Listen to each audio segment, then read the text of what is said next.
Hey there, Biker Pastor. I know it's been a while. For those of you who know me, I've been going through some storms lately. But those storms have caused me to dig deeper in the Lord's Word.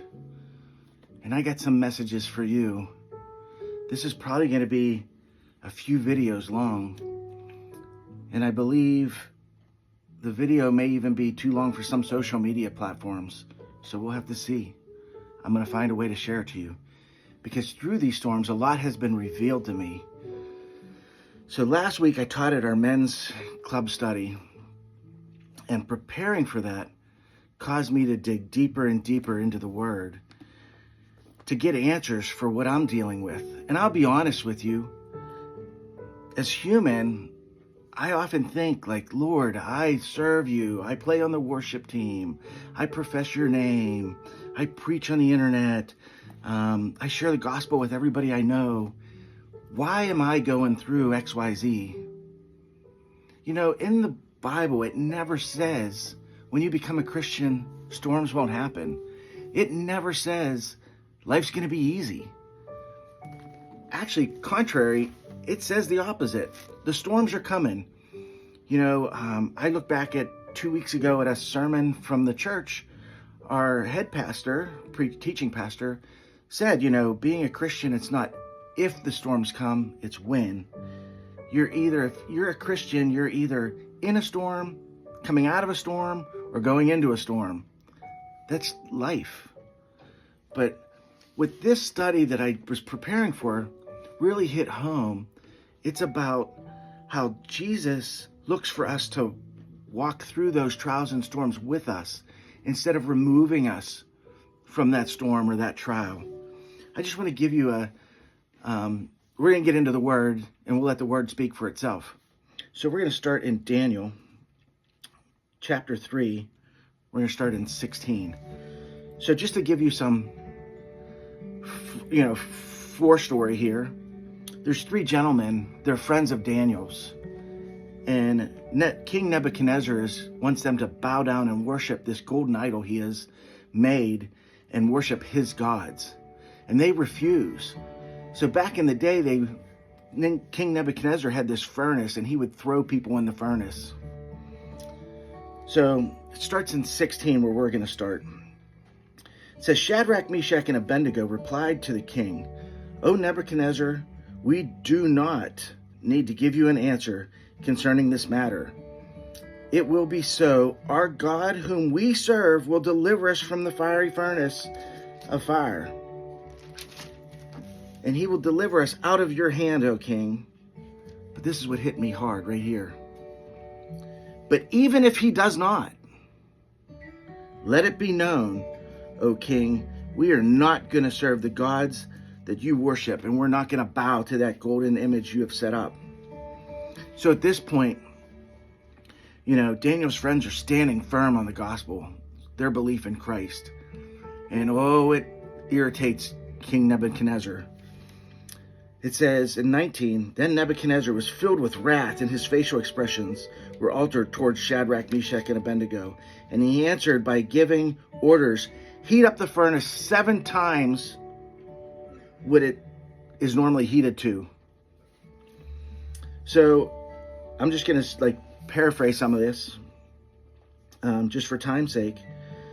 So then they were bound, and they were going to be cast into the furnace. And the men that were carrying them to the furnace ended up burning up. Clothes gone, bodies gone, as they threw them into the furnace. But then, I'm going to go right down to 24.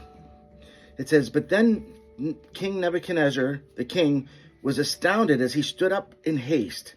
He said to his high officials, Was it not 3 men that were cast and bound into the midst of the fire? They replied to the king, Certainly, O king. He said, Look, I see 4 men loosed and walking about in the midst of the fire without any harm. And it appears that the 4th one is like the son of the gods. So they were bound and thrown into this fire But then he sees them walk in freely because they were unbound. The men he had throw them in the fire disintegrated. But he sees Shadrach, Meshach, and Abednego walking around in the fire, and he sees a fourth person that he believes is Jesus Christ. He looks like the Son of the God.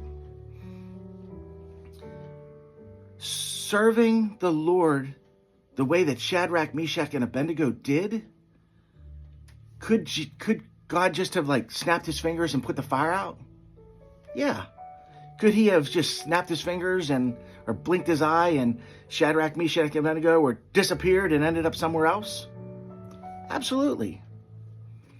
Could he have changed the heart of King Nebuchadnezzar? I believe, yes, absolutely. But did he do any of that? No. He let them be thrown into the fire, and he joined them in the fire, in the storm that they were in.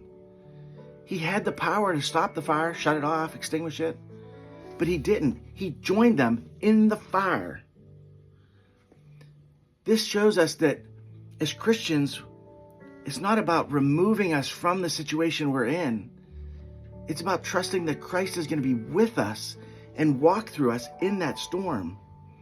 So in these videos, we're going to talk because there's several situations in which this happens, including Christ's own crucifixion. So, brothers and sisters, I just ask that I know several are going through stuff. It could be health, it could be finances, it could be relationships. Mental health is a struggle. Anxiety, depression, these are all chains that bind us here on this earth. But we serve a God that's mightier than those chains. And it's not about, God, please remove this from my life. It's about, God, be with me, show me, comfort me, teach me, and be in this storm with me so that I can tolerate it. Oftentimes, the most misquoted thing is, the Lord will never give you more than you can handle. It never says that in this book. It says you're going to have more than you can handle, but you're not supposed to deal with it in your own strength. You're supposed to lay it at the feet of Christ and let him be our strength. I know this is a longer video, but this is only just one of the stories I'm going to share. But this just really hit home. Shadrach, Meshach, and Abednego were so set on their faith that they said, even if he doesn't, we still believe we're going to be set free, whether it's in this life or the afterlife. You know, we only live but a short time. Eternity is forever. So with that, if you haven't placed your faith in Christ, or you have questions about it, please reach out. I'm happy to share with you. It's so important. Eternity is such a long, long time. So with that, brothers and sisters, keep up the fight. Pray for understanding and Christ to be with you, not to be removed from the situation. And I pray that whatever you're going through, you find comfort and peace.